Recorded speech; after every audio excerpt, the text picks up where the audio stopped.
Hello, everyone. Today's article is titled High Income Without Wealth. It examines the paradox of Henry's high earners not rich yet, who earn impressive salaries but still feel financially insecure. The article explores why rising costs, debt, and social pressure keep them struggling despite high incomes. Let's pause for a moment before we move into the article. We'll watch a short clip related to today's topic. As you watch, think about what ideas or questions it brings to mind.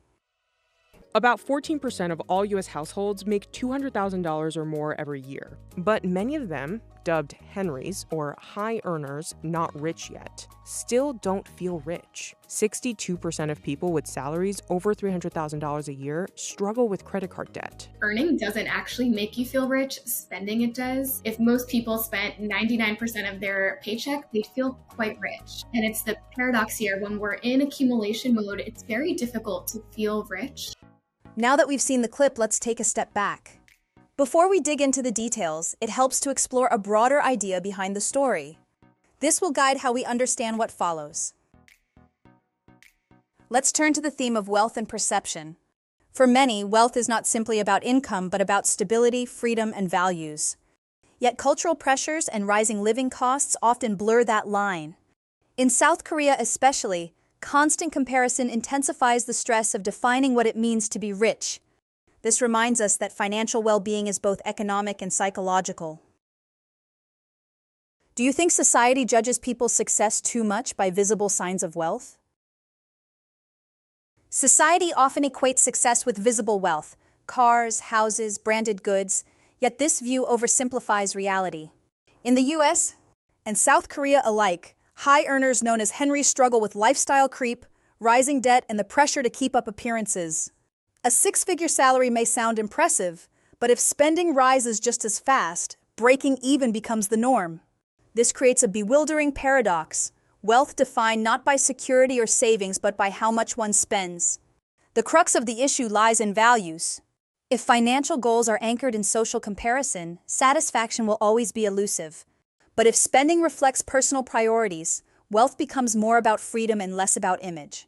In South Korea, where social comparison intensifies financial stress, redefining what it means to be rich may be essential. Success, then, is not about the paycheck alone, but about creating stability and autonomy regardless of income level. Now, to understand this article better, we need to familiarize ourselves with key vocabulary. We'll go over 3 important expressions. Learn their meanings and see them in action with example sentences. Let's start with bewildering. It means extremely confusing or difficult to understand. In the article, experts describe the paradox of high earners feeling poor as a bewildering truth. Here's an example.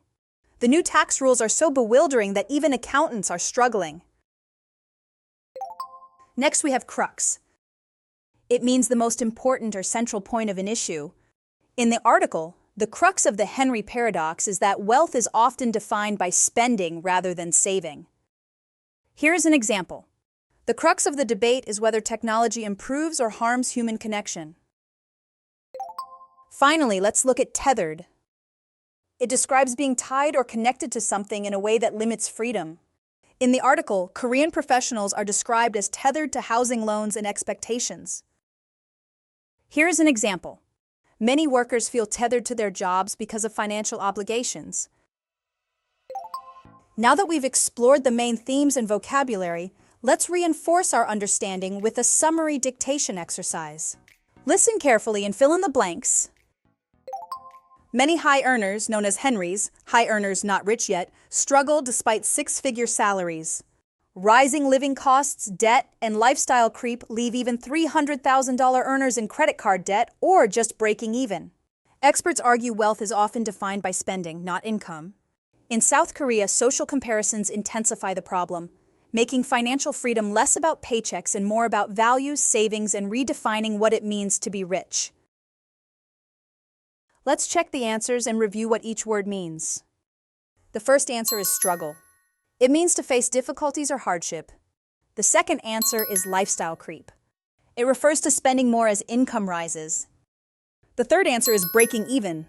It means having no profit or loss, just balancing expenses with income. The fourth answer is intensify. It means to make stronger or more extreme. The fifth answer is redefining. It means changing the meaning or understanding of something. Well done, everyone! We've explored the paradox of Henry's, why high salaries don't always translate into wealth, and the vocabulary that helps us explain this issue. This article shows us that financial freedom is less about income and more about values, savings, and perspective. So here's a question to reflect on. Do you think South Korea's culture of social comparison makes it harder for people to feel satisfied with their financial situation? We'll revisit this in our next review session. Until then, keep reflecting and take care.